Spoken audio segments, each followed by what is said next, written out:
자, 네 번째 발표는 동아대학교 이명본 선생님께서 준비를 해주시겠는데요. 발표 주제는 Gate Characteristics According to Functional Movement Screen Ability in 2030 Young Adults라는 그 주제로 발표를 해주시겠습니다. 항상 우리 또 항상 요 물리치료 쪽에서도 많이 하고 있었던 FMS하고 이런 게이트하고의 특성을 얘기를 해주실 텐데 준비되셨으면 발표 시작해 주시면 감사하겠습니다.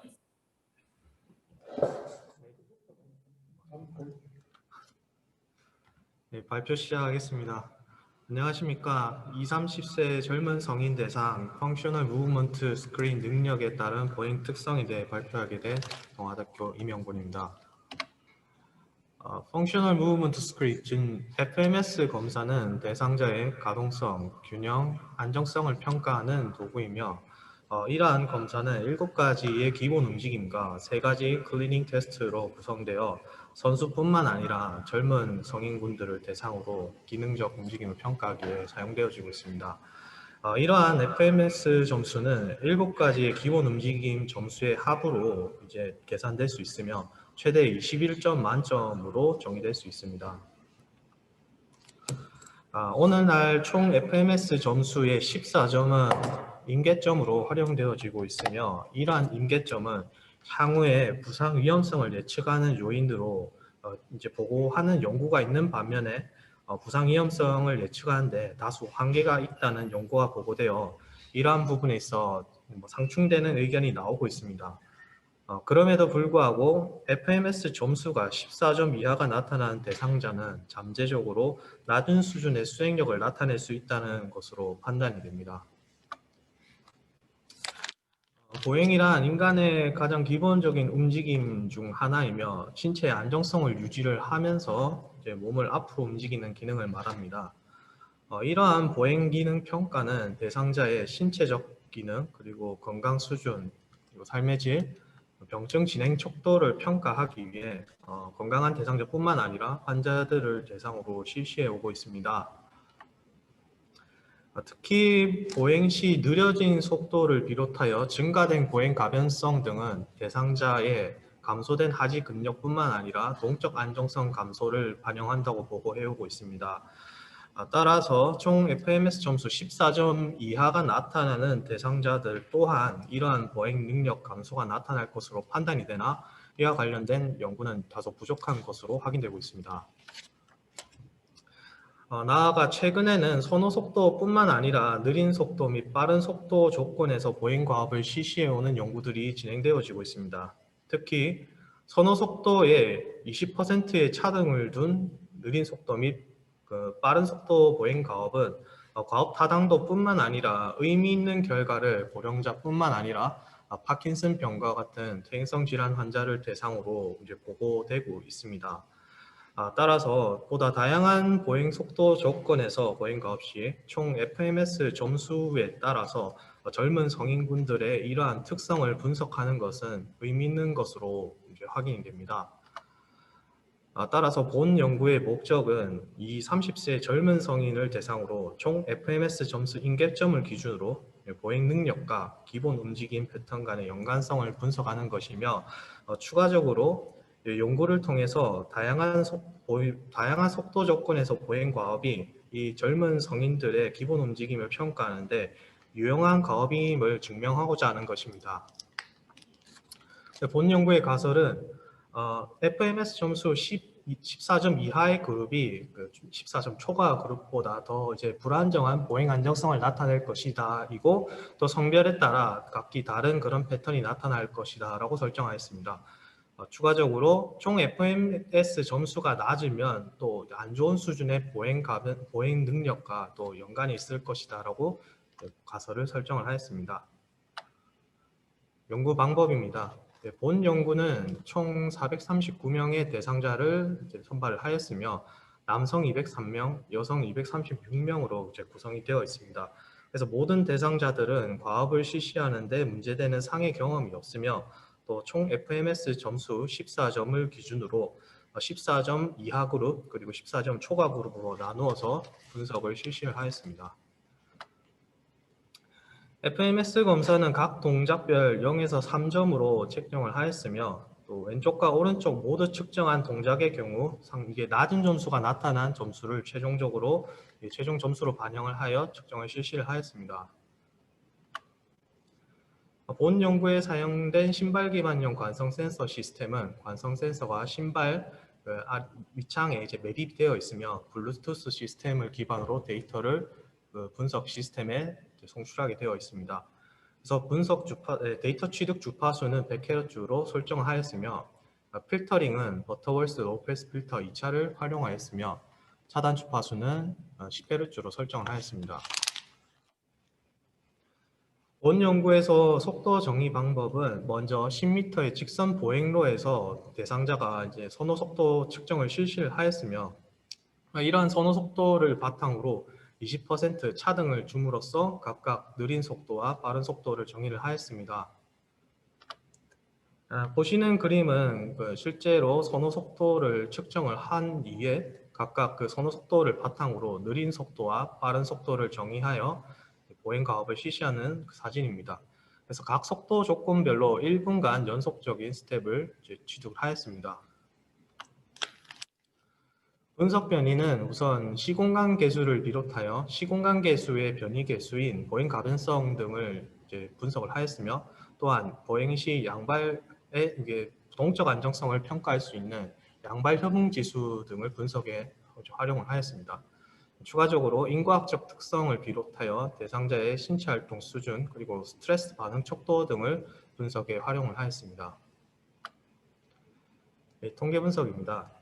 인과학적 특성에 대한 평균 및 표준 편차를 제시를 하였으며 또 총 FMS 점수 14점 이하와 초과 그룹을 비교하기 위해 독립표본 T 검정을 실시를 하였습니다. 그리고 이 두 그룹을 구분할 수 있는 구체적인 변수를 확인하기 위해 단계적 이항 로지스틱 회귀 분석을 실시하였으며 보정 변이로 체질량 지수와 체지방률을 사용하였습니다. 마지막으로 총 FMS 점수와 모든 변수 간의 관계를 확인하기 위해 피어슨의 상관 분석을 실시하였으며 통계적 유의 수준은 0.0으로 설정하였습니다. 결과입니다. 먼저 인과학적 특성을 살펴보면 전체 대상자와 남성의 경우는 체지방률, 그리고 스트레스 반응 척도, 그리고 중정도 수준의 신체 활동에서 두 그룹 간 유의한 차이가 확인되었습니다. 여성의 경우는 체지방률에서 두 그룹 간 유의한 차이가 확인되었습니다. 로지스틱 회귀 분석 결과입니다. 먼저 전체 대상자와 남성의 경우 빠른 속도 조건에서 각각 스트라이드 길이의 변이 개수, 양발 지지 구간의 변이 개수가 두 그룹을 구분하는 유의한 변수인 것으로 확인이 되었습니다. 반면에 여성의 경우는 느린 속도 조건에서 스트라이드 시간의 변이 개수가 두 그룹을 구분하는 유의한 변수인 것으로 확인이 되었습니다. 앞서 두 그룹을 구분할 수 있는 보행 변수들 중 FMS 점수와 해당 변수 간 상관관계를 확인해 본 결과 전체적으로 부적 상관관계가 나타남을 확인할 수 있었습니다. 또한 FMS 총 점수는 고강도, 중강도 전체 신체 활동 수준과는 정적 상관관계가 확인이 되었고 체질량 지수, 체지방률, 그리고 스트레스 반응 척도 등과는 부적 상관관계가 나타남을 확인할 수 있었습니다. 논의입니다. 본 연구의 전체 대상자 및 남성의 경우 빠른 속도의 변이 개수가 총 FMS 14점 이하 및 초과 그룹을 구분을 할 수 있는 그런 유용한 변수인 것으로 확인이 되었으며 또한 FMS 점수가 낮아질수록 이러한 변이 개수 값이 증가하는 부적 상관관계가 나타남을 확인해 빠른 속도 보행 가업이 FMS 점수 14점 이하인 그룹에게 보다 도전적인 과업이었을 수 있었다고 판단이 됩니다. 이는 보행 시 빠른 속도 보행 조건이 선호 속도에 비해 더 많은 역학적인 에너지를 요구하며 이로 인해 효율성 감소뿐만 아니라 근활성도의 변화를 유발시키기 때문인 것으로 판단이 됩니다. 특히 보행 시 증가된 보행 가변성의 경우 운동 기능의 감소뿐만 아니라 근력 감소와 연관되어 있다고 많은 문헌에서 보고를 하고 있습니다. 그러나 본 연구 같은 경우는 직접적으로 대상자의 근력을 측정을 하진 않았지만 FMS 14점 이하 그룹이 그 초과 그룹에 비해 상대적으로 중강도 신체 활동 수준이 낮게 나타났으며, 또한 총 FMS 점수 자체가 체질량 지수나 체지방률, 그리고 스트레스 반응 촉도와 신체 활동 수준과 또 상관관계가 나타남을 확인되어 14점 이하인 남성 그룹은 대체적으로 이제 낮은 신체 활동 수준으로 인해 이들의 이제 약한 근력 수준을 이제 증명한 것으로 판단이 됩니다. 여성 대상자의 경우 느린 속도 조건에서 스트라이드 시간의 변이 계수가 두 그룹을 구분할 수 있는 유의한 변수인 것으로 확인되었으며, 또한 해당 변수가 총 FMS 점수와 부적 상관관계가 나타나 느린 속도 그 보행 또한 이들에게 보다 이제 도전적인 과업이었음을 시사한 것으로 판단이 됩니다. 다양한 속도 조건에서 보행 과업을 실시한 선행 연구들을 살펴보면 불면증 전 단계에 위치한 그 고령자 여성들의 경우 그 동년齡대 대조군에 비해 스탠스 구간의 변이 계수가 보다 높게 나타난 것으로 확인됐으며, 또한 병증 환자인 파킨슨병 환자의 경우 또 동년령대 대조군에 비해 양발 지지 구간의 변이 계수가 높게 나타난 것으로 확인되었습니다. 이러한 결과들을 종합하면 본 연구의 그 FMS 14점 이하의 여성인 경우 느린 속도 조건에서 증가된 그 보행 가변성을 나타냄으로 인해 다소 안정성이 떨어지는 그런 보행 안정성이 이제 나타난 것으로 확인이 됩니다. 특히 보행 시 스태핑 리듬 기전과 관련된 조절 기능은 스트라이드 간의 가변성을 반영하게 되며, 또 낮은 수준의 가변성은 보행 자동화를 이제 나타낸 것으로 보고되고 있습니다. 그러나 이 스트라이드 간의 가변성이 증가함은 중축 운동 기능의 감소뿐만 아니라 보행 자동화 기전의 감소를 반영할 수 있습니다. 따라서 본 연구의 FMS 14점 이하의 여성 그룹의 경우는 느린 속도 보행 과업을 실시하였을 때 이러한 증상이 좀 더 두드러지게 나타나지 않았나고 판단이 됩니다.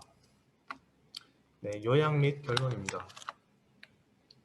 먼저 본 연구의 남성 대상자의 경우 빠른 속도 조건에서 양발 지지 구간의 그 변이 계수가 보다 크게 나타난 것으로 확인이 되었으며, 이는 이제 근력 수준의 감소로 인해 나타난 결과인 것으로 판단이 됩니다. 또한 여성 대상자의 경우 느린 속도 조건에서 스트라이드 시간의 변이 계수가 이제 이 두 그룹을 구분할 수 있으며, 이러한 원인은 중앙 운동 기능뿐만 아니라 보행 자동화 감소 기능과 연관된 것으로 판단이 됩니다.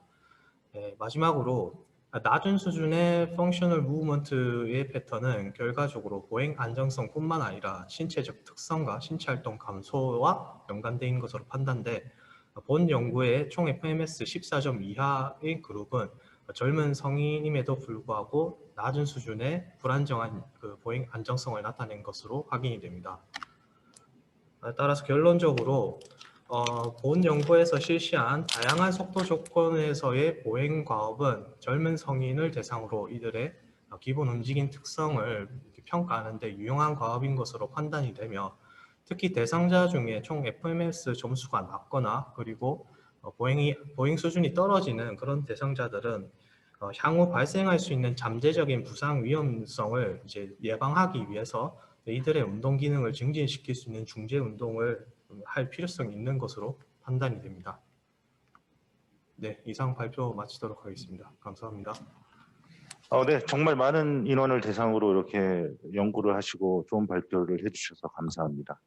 저 혹시 온라인이나 플로어에서 질문 있으신 분들은 손을 들고 질문을 해주시면 감사하겠습니다. 예, 질문 있습니다. 혹시 들리나요? 네, 김광호 교수님 잘 들리고 있습니다. 예. 두 가지만 질문할게요. 첫 번째, 그 FMS 점수 매길 때 그 그레이더 점수를 매기는 사람의 퀄리티도 상당히 중요한데, 그 싱글 그레이더가 매긴 건가요? 아니면은 그거를 여러 명 멀티플 그레이더가 매겨가지고 뭐 최대값, 최소값을 제하거나 평균값을 썼는지 그레이딩에 대한 질문이 하나 있고요. 두 번째는 뭐냐면 FMS에서 한 발로 허들 넘어가는 게 있거든요. 그게 글루디우스 미디어스 중둔근하고 상당히 그 중둔근의 능력하고 관련이 있는데, 그 점수 때하고 혹시 외발 뒤지기라든지 그 스윙 페이스를 넘어갈 때 외발 뒤지기에서 또 베리어빌리티하고 어떤 상관관계라든지 그런 뭐 발견한 것이 있는지를 물어보고 싶습니다. 예, 답변 드리도록 하겠습니다. 먼저 첫 번째 질문 같은 경우는 이제 측정자의 그 신뢰도에 관련된 그 부분인 것으로 제가 판단이 되는데, 사실 저희가 그 FMS 검사를 했을 때 측정자가 가능한 처음부터 끝까지 전체를 다 이렇게 측정하게 했고요. 근데 이제 측정자 간에 발생할 수 있는 좀 측정 오차를 최대한 예방을 하기 위해서 저희가 사전에 좀 이런 거를 일관화할 수 있는 그 세미나를 계속 진행을 했으며, 또 특이사항 같은 경우는 서로 논의를 하면서 가능한 일관된 그 측정 척도를 유지하도록 노력을 했습니다. 그래서 좀 그런 부분은 그렇게 저희가 좀 보완을 했을 거라 판단이 들고요. 두 번째 질문은 아주 좋은 질문을 해주셔서 감사한데, 그 허들 스텝을 했을 때 보통 이게 여러 가지 보상작용이 많이 나타나더라고요. 그래서 실제로 저희가 측정을 했을 때 그 2점 이하는 다 이제 그 왜 이런 동작이 됐는지에 대한 그 사유를 적었는데, 다양한 요인들이 있었습니다. 뭐 무릎이 돌아간다든지 발목이 돌아간다든지 혹은 뭐 이게 다리가 제대로 못 들어간다든지. 근데 이런 경우들을 너무 이게 케이스가 광범위하다 보니까 좀 코딩을 하는데 사실 좀 한계가 있었고, 그리고 제가 이 연구에서 가장 큰 제한점 중 하나가 총 합산 점수만을 기반으로 이게 보행과의 관계를 보았기 때문에 실제적으로 이제 그 다음 연구에서는 구체적으로 어떤 항목의 점수가 낮거나 혹은 여기서 발생한 보상 패턴이 또 보행의 안정성과 구체적으로 어떤 연관이 있는가를 보는 게 좀 더 이제 더 심층적인 분석을 하는데 도움이 되지 않을까 그렇게 생각이 듭니다. 예, 알겠습니다. 감사합니다. 수고했습니다. 오랜만에 질문을 해주셔서 김영광 교수님 감사합니다. 그리고 김영광 교수님이 얘기하신 거는 혹시 몇 명이서 이렇게 평가를 했는지 알고, 저도 하나 궁금한 거는 이게 왜 꼭 14점이었을까 하는 부분. 그 김영광 교수님하고 이게 유사한 질문이긴 한데, FMS 7가지 항목 중에 보행에 미칠 요인이 훨씬 더 큰 요인들이 있거든요.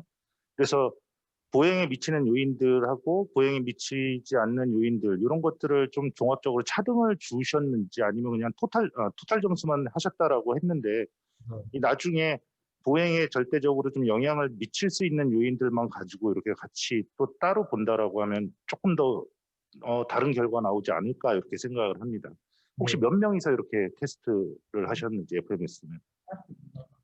예, 저희 측정을 직접적으로 하신 선생님들이 대략 한 3분에서 4분 정도 직접 이렇게 주도적으로 하셨고요. 예, 그리고 그 전반적인 거를 이제 좀 동작이라든지 그런 측정 결과를 일관화시키기 위해서 이제 제가 주관하에 이렇게 주기적으로 이렇게 관리를 하였습니다. 그리고 그 제안해 주신 그 특정 그 점수와 또 보행 특정에 대한 그 결과를 사실 저희가 보고는 하진 않았지만 그런 어프로치를 시행을 했는데, 그 아까 두 번째 그 김영관 교수님께서 해주신 그 두 번째 질문 자체가 사실 좀 분석을 하는데 가장 좀 핵심 키포인트가 되지 않을까라고 이렇게 분석 과정에서 좀 그렇게 좀 이렇게 느껴지는 그런 인사이트였던 것 같습니다. 그래서 향후 그런 부분을 좀 잘 반영을 해서 좀 더 의미 있는 결과를 도출할 수 있도록 노력하도록 하겠습니다. 네, 김보영 선생님, 이명권 선생님 좋은 발표해 주셔서 감사합니다.